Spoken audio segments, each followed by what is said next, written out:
الحمدللہ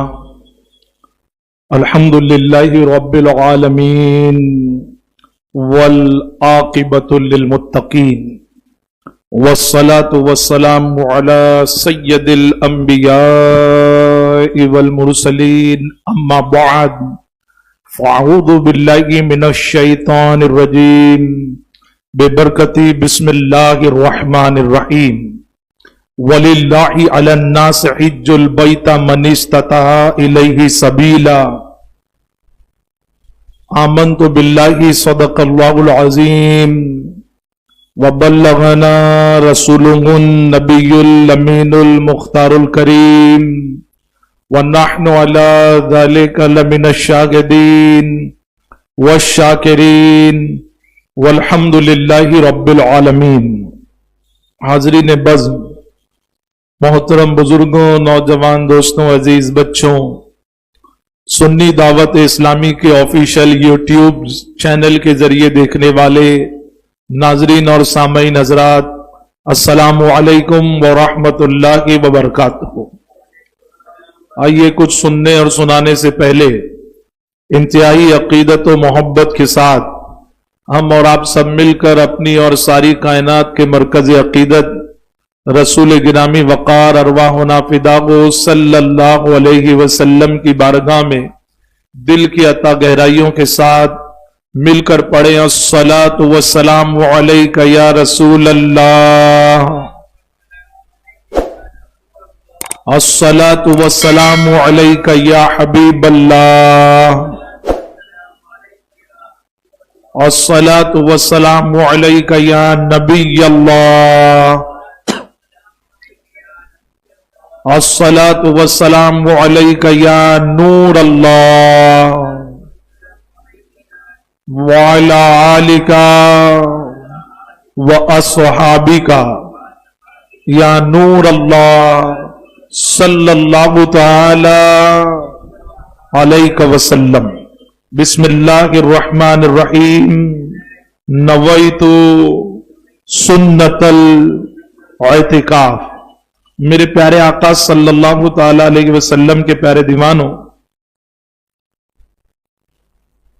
اللہ کا کرم ہے، اس کی توفیق، اس کی عطا سے پھر سے ایک مرتبہ اس نے ہمیں عالمی تحریک سنی دعوت اسلامی کے عالمی مرکز پر اس ہفتہ واری اجتماع میں شریک ہونے کی اس نے ہمیں توفیق عطا فرمائی، اور آج کے اس مرکزی اجتماع میں جو مرکزی خطاب ہونے والا ہے، بلبل باغ مدینہ الحاج قاری محمد رضوان خان صاحب مجلس رکن شورا کا ایک عظیم عنوان پر خطاب ہوگا، اور اس کا عنوان ہے نظام قدرت حکمت ہی حکمت۔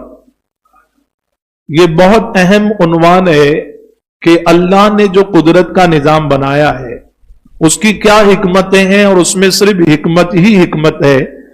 آج کے اس مرکزی اجتماع میں بلبل باغ مدینہ کے خطاب سے آپ اور ہم اس کو سمجھنے کی کوشش کریں گے۔ بہت مختصر وقت کے لیے میں آپ کے سامنے حاضر آیا ہوں۔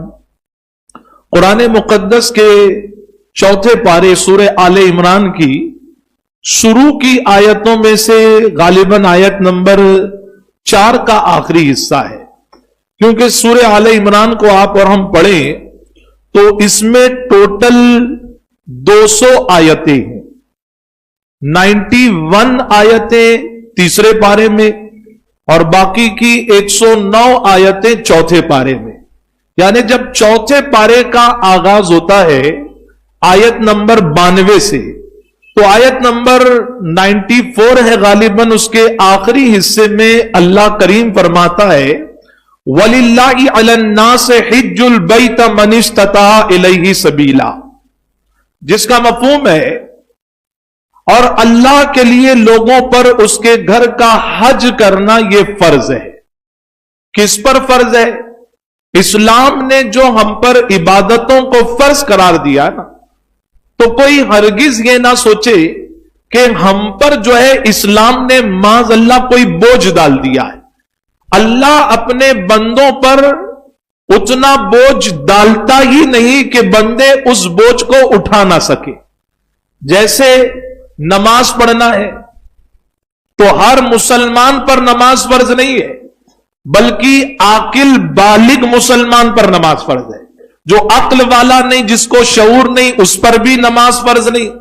جو بالغ نہیں ہے، چھوٹا بچہ ہے، ابھی اس کو سمجھ نہیں ہے، تو اسلام نے اس پر بھی پابندی نہیں لگائی کہ تم پر نماز فرض ہے، بلکہ عاقل بالغ مسلمان پر نماز فرض ہے. روزہ بھی دیکھیں، ہر مسلمان پر روزہ فرض نہیں ہے. قرآن نے کہا ایمان والو تم پر روزہ فرض کیا گیا، یا ایھا الذین آمنوا کتب علیکم الصیام، ایمان والوں پر روزہ فرض ہے. لیکن کس ایمان والے پر؟ عاقل بالغ صحت مند مقیم مسلمان، عقل والا ہو، بالغ ہو، مسافر بھی نہ ہو. کہ جب بندہ سفر میں ہوتا ہے بہت ساری مشکلیں آتی ہیں، مصیبتیں آتی ہیں، تو اس کو اجازت دی گئی، اس کے لیے آسانی ہے تو رکھ لے، ورنہ وہ بعد میں اس کی قضا کرے. اور پھر اس کے بعد اگر کوئی فزیکلی فٹ نہیں ہے، اس کو باشرع کسی طبیب نے، ڈاکٹر نے کہا کہ تم بعد میں رکھ لینا، ابھی رکھو گے تو مرض بڑھ جائے گا. تو اسلام ہم پر بوجھ نہیں ڈالتا عبادتوں کا، بلکہ ہر عبادت میں حکمت ہے، اور اس نے ہم پر عبادت رکھی ہے. تو بتائیے اس میں ہمارا ہی فائدہ ہے نا. ہم جتنا اپنے سر کو اس کی بارگاہ میں جھکائیں گے وہ اتنا ہمیں بلندی عطا فرمائے گا. اور روزہ ہم رکھیں گے تو اس میں اس کے خزانے میں کھانے پینے کی کمی ہے، ایسا نہیں ہے، بلکہ روزہ رکھنے کا حکم کہا گیا لعلکم تتقون، تاکہ ہم متقی بن جائیں. اور ہمارے نبی پاک نے فرمایا تم روزہ رکھو اللہ تم کو صحت عطا فرمائے گا. ساری عبادتوں میں ہمارا فائدہ ہے. زکات بھی ہے تو ہر مسلمان پر زکات نکالنا ہے؟ نہیں نکالنا ہے. جو صاحب مال ہے، مالک نصاب ہے، اور ان کے مال پر سال گزر جائے اور کتنا نکالنے کا حکم دیا؟ صرف 2.5%. ارے ہم گرمیوں کا موسم چل رہا ہے، کلنگڑ بھی کھاتے ہیں نا، تو اندر جو کلنگڑ کھاتے ہیں وہ 2.5% نہیں ہوتا ہے. آپ دیکھیں آدھے سے زیادہ تو اوپر کے چھلکے میں چلے جاتا ہے نا. فروٹ بھی کھاتے ہیں تو آدھے سے زیادہ، لیکن اس نے زکات بھی نکالنے کا حکم دیا تو آدھے سے زیادہ نہیں بلکہ 2.5%. اور ہم زکات نکالیں گے تو ہمارا مال بھی محفوظ ہو جایا کرتا ہے. تو نماز ہے، روزہ ہے، حج ہے، زکات ہے، اور اس کے بعد ایک اور عبادت ہے جس کو آپ اور ہم حج کہتے ہیں. کیا کہتے ہیں بولیے؟ حج کیا ہے؟ حج مخصوص ایام میں احرام باندھ کر وقوف عرفہ کرنا، کعبے کا طواف کرنا، مقدس مقامات کی زیارت کرنا، اسی کا نام ہے نا مخصوص ایام. سال بھر ہم عمرہ تو کر سکتے ہیں لیکن سال بھر حج نہیں کر سکتے. اس کے لیے اسپیشلی دن ہے، مخصوص ایام ہے. 8، 9، 10، 11، 12 ذی الحج، یہ 5 دن حج کے ہیں. سال بھر وہی احرام کے 2 کپڑے میں آپ اور ہم جائیں، طواف کریں، صفا مروہ کی صحیح کریں، مقام ابراہیم کو مصلی بنائیں، پھر میدان مینا میں جائیں، عرفہ میں جائیں، مزدلفہ میں جائیں. عمرہ کا تو ثواب ملے گا لیکن حج کا ثواب ملنے والا نہیں ہے. مخصوص ایام میں ہی حج ہو سکتا ہے، اور وہ ایام 8، 9، 10، 11، 12 ذی الحج ہے. اب حج بھی کیا ہے؟ حج اللہ نے ہر مسلمان پر فرض نہیں کیا. اسلام ہم پر عبادتوں کا بوجھ نہیں ڈالنا چاہتا. بعض لوگ یہ سوچتے ہیں کہ حج کریں گے تو اتنا زیادہ پیسہ چلا جائے گا، کہاں سے لاؤں گا پیسہ؟ تو دیکھیے قرآن بالکل پرفیکٹ ڈائریکشن اور ہماری رہنمائی کے لیے آیا ہے. آپ جب 4 پارے کی شروع کی اس آیت کو پڑھیں گے تو اللہ فرماتا ہے وَلِلَّهِ عَلَى النَّاسِ حِجُّ الْبَيْتِ مَنِ اسْتَطَاعَ إِلَيْهِ سَبِيلًا، اور اللہ کے لیے لوگوں پر اس کے گھر کا حج کرنا فرض ہے. لیکن کس پر فرض ہے؟ تو قرآن نے کہا مَنِ اسْتَطَاعَ إِلَيْهِ سَبِيلًا، جو اس کی استطاعت رکھتا ہے. اب یہاں پر استطاعت سے مراد کیا؟ تو صدر الافاضل حضرت علامہ نعیم الدین مراد آبادی رحمت اللہ تعالی علیہ خزائن العرفان میں اس کی تفسیر میں فرماتے ہیں کہ استطاعت سے مراد کیا ہے، اگر اس کو لوگ سمجھ جائیں تو اسلام سے بے پناہ محبت کریں گے۔ اللہ تو اپنے بندوں پر عبادتوں کا بار نہیں ڈالتا، بلکہ تو نے ہم پر عبادت رکھی تو اس میں ہمارا ہی فائدہ نہ۔ بتائیے، میں مثال کے ذریعے کہنا چاہوں گا، اگر پوری دنیا اللہ کا سجدہ کرنا چھوڑ دے، کیا اللہ کی شان میں ذرہ برابر بھی فرق آنے والا ہے؟ اور پوری دنیا اپنی پیشانی کو سجدے میں رکھ دے تو ایسا تو نہیں ہے اس کی شان بڑھ جائے گی، وہ اپنی شان کے لائق ہے، کوئی اس کی عبادت کرے نہ کرے، ہاں عبادت کے لائق وہی ہے، لیکن اس نے ہم پر عبادت کا بوجھ نہیں ڈالا ہے۔ استطاعت سے مراد کیا ہے؟ تو فرمایا گیا اگر کسی کے پاس اتنا مال اللہ نے دیا ہے، دیکھیے حج کا سیزن چل رہا ہے، مختلف صوبوں سے، ہندوستان کے اسٹیٹ سے، شہروں سے لاسٹ فلائٹ جا چکی ہے۔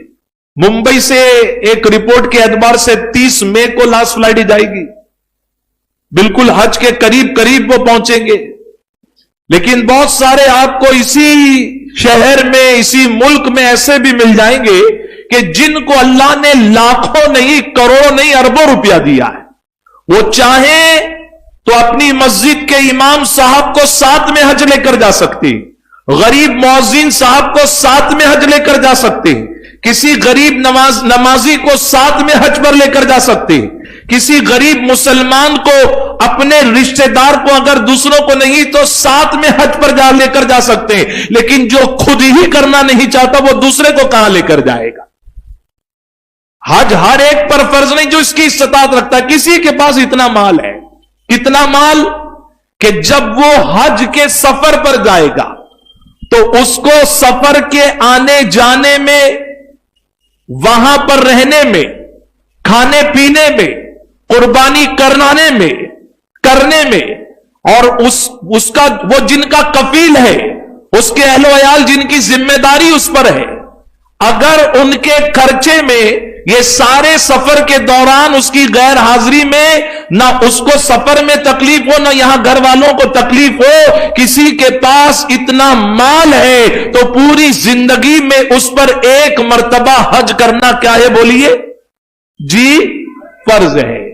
ہم دیکھتے ہیں کروڑ پتی لکھ پتی نہیں جا رہے ہیں، اور جس کے پاس اجمیر شریف کی سلیپر کلاس کی ٹکٹ کا پیسہ نہیں ہے، اللہ نے حج کو ان کو توفیق عطا فرمائی، اور جاتے سب نہیں ہے نا، سب کو تھوڑی مہمان بنایا جاتا ہے، لوگوں کی دکان، گھر مسجد کے سامنے بازو میں رہتے، کاروبار مسجد کے قریب کرتے، لیکن وہ نہیں آتے قریب میں رہ کر، اور جو پیر سے معذور ہے، جو ضعیف ہے، چل نہیں سکتا، مجھے حیرت ہوتی ہے ان نوجوانوں پر جو مسجد کے قریب رہ کر نہیں آتے۔ اور دیکھیے ہمارے مرکز کے خطیب و امام رئیس المفسرین حضرت علامہ ظہیر الدین خان صاحب قبلہ، ضعیفی کے اعتبار سے جسم میں تکلیف ہے، لیکن مشقتوں کو، صعوبتوں کو برداشت کرتے ہیں، اور ہر نماز میں الحمدللہ پہلی صف میں آ کر جماعت کے ساتھ نماز پڑھا کرتے ہیں۔ جس کو توفیق ہوتی ہے وہی آتا ہے نا۔ تو جن پر اللہ نے حج فرض قرار دیا ہے ان کو چاہیے اللہ کی راہ میں نکلیں۔ اور دیکھیے یہ حج کیا ہے، ہم نے پڑھا ہے نا، ہم کو جب اساتذہ نے پڑھایا مکتب میں، اداروں میں یا تربیت میں، کہ بنی الاسلام علی خمس، کے اسلام کی بنیاد 5 چیزوں پر ہے۔ اسلام کی جو چھت ہے وہ 5 پلر پر ہے، پلر ہٹیں گے تو چھت کھڑی نہیں رہے گی میرے بھائی۔ صرف زبان سے کہیں گے آدھی روٹی کھائیں گے اسلام کو بچائیں گے، ہمارے بچانے سے اسلام نہیں بچے گا۔ اسلام کی بنیاد 5 پلر پر ہے، اب جتنے یہ پلر مضبوط ہوں گے اللہ اسلام کو اتنی مضبوطی عطا فرمائے گا، اور ان پلر میں سے، ارکان میں سے ایک رکن حج ہے۔